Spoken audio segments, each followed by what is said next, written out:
Well, hello there. I am Coach Dana, and today we are talking about the roadmap to passive income. What's the roadmap to get to financial freedom? Like, how do we do it? Where do we start? Well, the first place that you should start is your mind.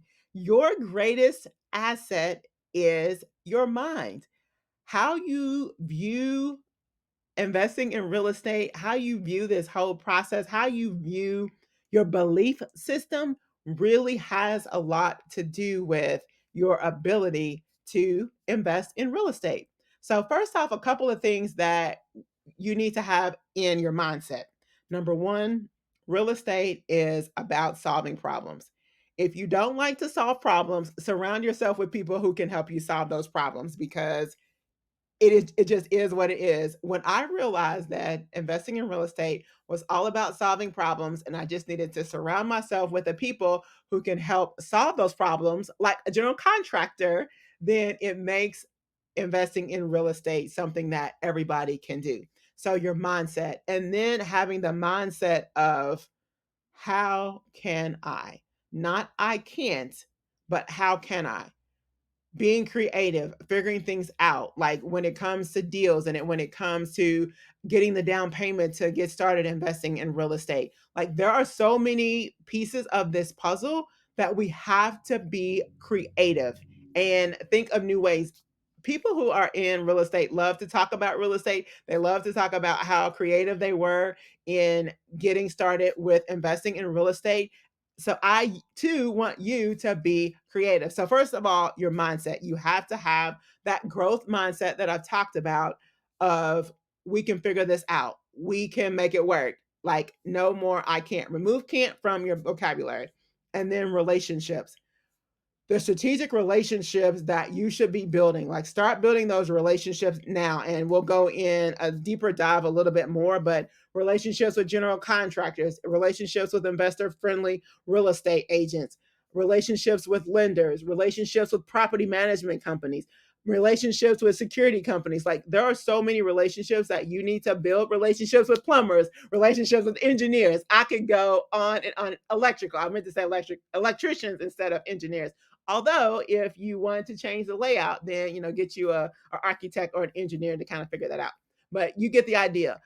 Get in the habit of building relationships, and then your squad, the people that you want to have conversations with, the people who are your friends, are other real estate investors. Because unfortunately, there are some people that are afraid of getting started investing in real estate.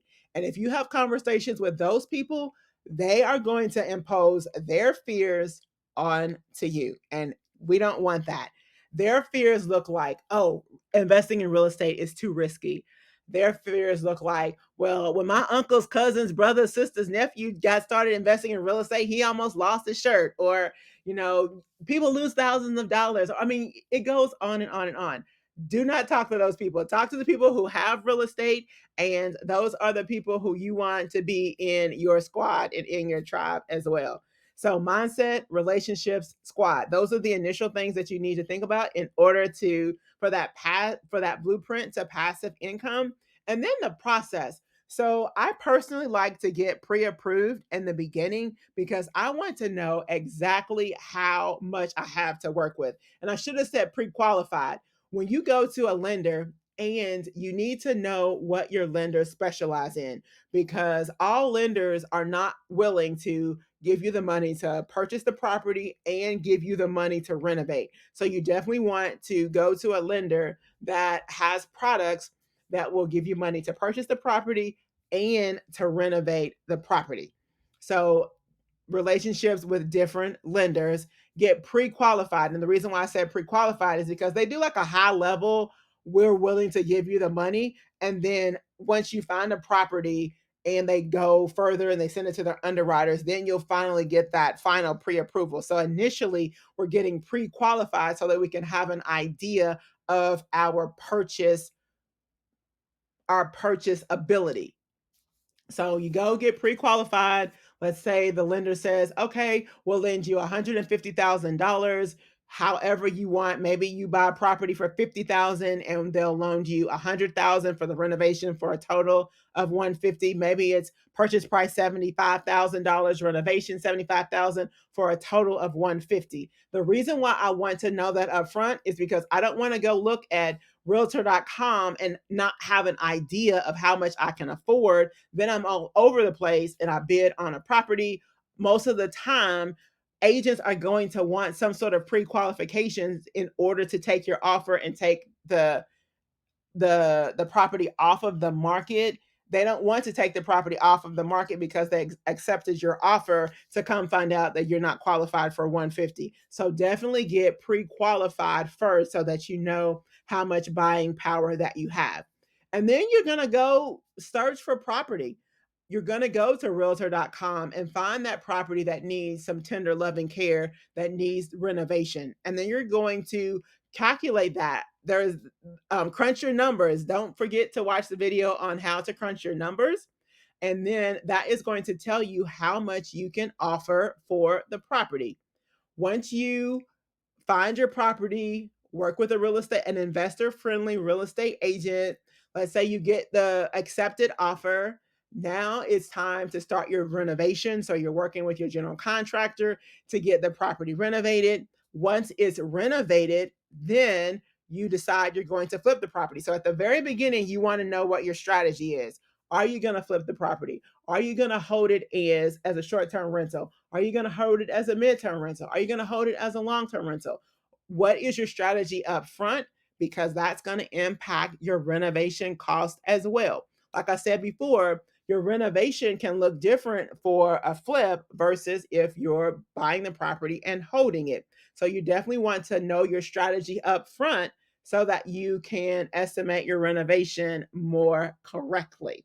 So you got your offer accepted, you're renovating the property, and once it's all done, and let's say you're going to flip the property, you list it with a real estate agent, some buyer comes along, they buy the property, you accept their offer, and you close on it and you get your check and life is good, right? So that is the process. And then once you get the sum of money, let's say you flip the property and you made $30,000, you'll want to put it in a 1031 exchange. Definitely get with an accountant before you sell the property and an attorney so you can know to make sure at the beginning that you're going to put the money in a 1031 exchange in order to repeat the process. So repeating the process, that's how you achieve the generational wealth. Now, if you decide that you want to hold the property, refinance it and pull your money out of it, and then you repeat the process. So that's how you're able to use this money in order to